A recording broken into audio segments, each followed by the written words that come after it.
জীবনে কাউকে কেঁদে না পাও, তবে তাকে হাসি মুখে বিদায় দিয়ে দাও। কাউকে ছাড়া বাঁচা অসম্ভব কিছু না। সে আসার আগে যেমন জীবন থেমেছিল না, সে চলে গেলেও জীবন থেমে থাকবে না। শুধু তার অভ্যাস কাটাতে তোমার কিছুটা সময়ের প্রয়োজন হবে, কিন্তু একটা সময়ের পর আবার ফিরে আসবে তুমি তোমার স্বাভাবিক জীবনে। কিন্তু তাকে ছাড়া বাঁচবে না ভেবে একজন ভুল মানুষকে আগলে রাখার সিদ্ধান্ত সম্পূর্ণ ভুল। ভুল মানুষকে সঙ্গী করে জীবনে কখনো সুখী হওয়া যায় না, বরং সময় যত বাড়বে কষ্টের মাত্রা তত বাড়তে থাকবে।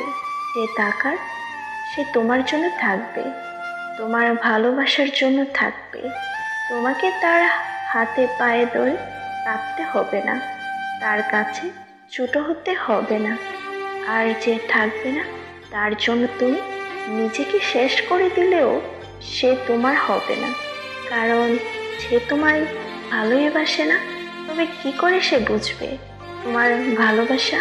ভালোবাসলে নত হতে হয়। যদি বিপরীত মানুষটিও ভালোবাসে, কিন্তু সেখানে শুধু তোমার মতো হতে হয়, সেখানে তুমি কি করে ভালো থাকবে? তাছাড়া যে ছেড়ে যেতে চায় সে তো কখনো ভালোই বাসে না।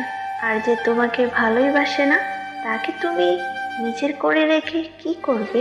তুমি তাকে নিজের করে রাখলেও সে তো খুঁজে বেড়াবে অন্য কাউকে, কারণ সে তো ভালোবাসেনি তোমায়। তাই যে চলে যেতে চায় তাকে তুমি হাসি মুখে বিদায় দিয়ে দাও।